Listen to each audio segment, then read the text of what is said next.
So dear student, एक बार फिर स्वागत है आपका आज जितेंद्र सर के साथ अकाउंट में। जैसा कि मैंने आपको लास्ट 23 तक के सारे सवाल करा दिए और आपको आगे तक की पीडीएफ दे दी थी। अब मैं आज एक नया पैटर्न चालू कर रहा हूँ क्वेश्चन नंबर 26 में पूर्व समायोजन। तो सबसे पहले पूर्व समायोजन क्या होता है ये मैं एक्सप्लेन कर देता हूँ तो आप समझें। पूर्व समायोजन, एक्चुअली ये जो पूर्व समायोजन है ये दो शब्द से मिलकर बनता है, एक पूर्व एक समायोजन। पूर्व का मतलब होता है पहले और समायोजन का मतलब होता है सुधार।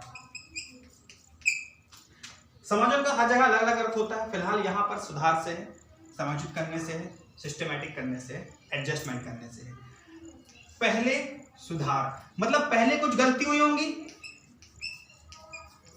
पहले कुछ गलतियां हुई होंगी, जो गलतियां हुई हैं उनको क्या करना है, सुधारना है। क्या होता है, गलतियां कैसे होती है मैं आपको बता दूं। गलतियां अकाउंट में इस प्रकार से होती है जैसे कि आपको किसी को ब्याज देना है, नहीं दिया, वेतन देना है, नहीं दिया, कमीशन देना है, नहीं दिया, मतलब कोई ना कोई चीज आप मिस कर गए। जरूरी नहीं कि ये तीन चीज, कुछ भी सकता है ना। आप मिस कर गए, मिस कर दिया और आपने पूरा अकाउंट तैयार कर दिया। फाइनली होता क्या है कि हमने मिस कर दिया और पूरा अकाउंट तैयार कर दिया और अकाउंट तैयार होने के बाद हमको पता चला कि यार हम तो अपने अकाउंट में कुछ मिस कर गए। अब उस कंडीशन पे होता यह है कि आप बना बनाए अकाउंट तो क्रॉस कर नहीं सकते, तो आप क्या करेंगे। तो उसके लिए हमारे पास लॉ है, नियम है, कानून बना कि अगर आपके द्वारा किसी प्रकार का रियल अकाउंट के अंतर्गत किसी प्रकार की मिस्टेक हो जाती है तो उसको सुधारने के लिए आप सिर्फ उतना ही पोर्शन जो मिस्टेक में है उसको दोबारा उसी अकाउंट कीजिए, न्यू डेट पे शो कर सकते हैं। उसको हम कहते हैं पूर्व समायोजन खाता। पूर्व इसलिए क्योंकि इसका जो रिलेशन होता है ये पिछले सवाल से है, और समायोजन इसलिए क्योंकि आप उसको सुधार के कर रहे हैं, तो ये कहला जाता है आपका पूर्व समायोजन खाता। समझ में आ गया आपको, ये एक रियल फैक्ट है पूर्व समायोजन, ठीक है ना। अच्छा, अब इसको हम प्रैक्टिकली कैसे करते हैं ये हम आपको आज बताने वाले हैं। तो इसका जो स्ट्रक्चर है बहुत इजी है ना, इसको आप बहुत अच्छे से समझेंगे। पूर्व समायोजन को मतलब पुरानी गलतियों को समायोजित करना, ठीक है। तो चलिए स्टार्ट करते हैं। लिखा हुआ है कि एक फर्म में XYZ बराबर के साझेदार हैं, बराबर के साझेदार हैं। 1 जनवरी 2017 को उनकी पूंजी क्रमशः 4, 6 व 8,000 रुपया है। 4,000, 6,000 व 8,000 रुपए। वर्ष 17 के अंत खाते बंद करने के बाद पता चला कि साझेदारों के सल्लेख के अनुसार उन्हें 5% पूंजी पर ब्याज नहीं दिया गया या निश्चय किया गया कि चिट्ठे में परिवर्तन करने के बजाय अगले वर्ष के प्रारंभ में एक समायोजन लेखा किया जाए, जर्नल के आवश्यक लेख करना है। मतलब ये निर्णय कर लिया गया कि अब चिट्ठे में चेंज तो हम कर नहीं सकते, उसको वैसे ही रहने दो, अगले साल अपन एक नया अकाउंट ओपन कर देते हैं। तो चलिए चलते हैं पूर्व समायोजन खाते की ओर। तो यहाँ मैंने सब कुछ लिख रखा है, यहाँ मैं आपको सिर्फ हेडिंग डालूंगा पूर्व समायोजन, ठीक है। स्टार्ट करते हैं। पूर्व समायोजन क्रमांक, साझेदार, गलत लेखा, सही लेखा, ठीक है। राशि, अंतर, डेबिट और क्रेडिट।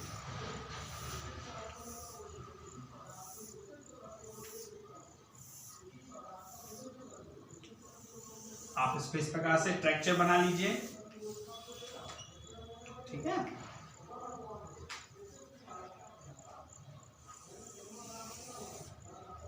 ये आएगा आपका डेबिट और ये होगा आपका क्रेडिट। चलिए अब कितने क्रमांक हैं, 3, 1, 2, 3, X, Y, Z, ये 3 क्रमांक और 3 साझेदार। तो चलिए अब इसमें हम क्या मिस कर गए ये देखना है। तो इनको पूंजी पर 5% ब्याज मिस कर गए हैं, तो हमने क्या किया, यहाँ पर रफ वर्क है, नोट वर्क है, पूंजी पर ब्याज ये हम मिस कर गए थे, ठीक है ना। तो मैं यहाँ किनारे निकाल के देता हूं आपको क्योंकि वो लिखे रहने देना पड़ेगा मुझको। तो इसका जो रफ वर्क है, रफ वर्क जो है वो है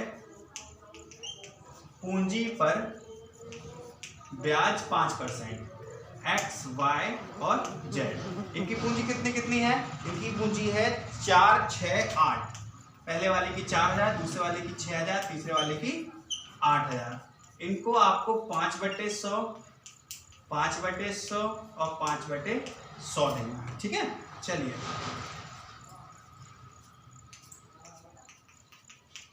4 पंचे 20 200, 6 पंचे 30 300 और 8 पंचे 40 400। ये जो निकला है ये एक्चुअली सही था, ये सही था मतलब हमने इसको निकालना था और हमने नहीं निकाला, यही मिस कर गए।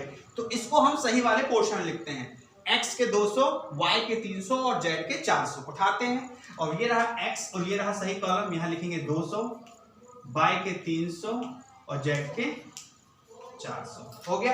अब इसको हम टोटल कर देते हैं, इसको हम टोटल कर देते हैं। 4 3 7 और 2 900। ठीक है ना, ये हो गया हमारा सही कॉलम पूरा। अब गलत कॉलम कैसे भरा जाएगा? बड़ा आसान है।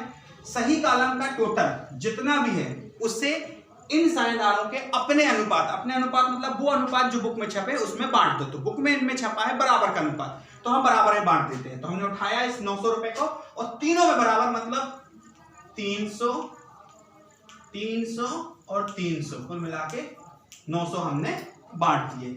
अब डिफरेंस कैसे आएगा? अब आप देखेंगे कि यहाँ 300 में से 200 जाएगा तो 100 आपका कहाँ बच रहा है? डेबिट में। तो 100 आपका आ जाएगा डेबिट में। 300 में से 300 गया, आपका कुछ नहीं बचा, भूल जाइए। 400 में से 300 जा रहा है तो 100 बच रहा है आपका क्रेडिट में, मतलब आपका 100 बच गया यहाँ क्रेडिट में। ये बन गया आपका पूर्व समायोजन खाता। अब जर्नल के लेके करने हैं तो आप यहाँ लिखेंगे, बनाएंगे जर्नल, जर्नल लेकर। ठीक है, यहाँ दिखेगा आपको, ऊपर ऊपर बना देता हूँ, यहाँ बना देता हूँ। ठीक है, चलिए यहाँ बना देता हूँ जर्नल का लेखा। जर्नल के लेखे, दिनांक, विवरण, खाता, पृष्ठ, राशि और राशि। लीजिए ये बन गया आपका। ठीक है, नंबर 1 एंट्री। अब इसमें डेबिट कितनी है? ये सब डेबिट है तो हम लिखेंगे x पूंजी खाता डेबिट, y पूंजी खाता डेबिट, z पूंजी खाता डेबिट। अब फिर लिखो x पूंजी खाते से, y पूंजी खाते से और z पूंजी खाते से।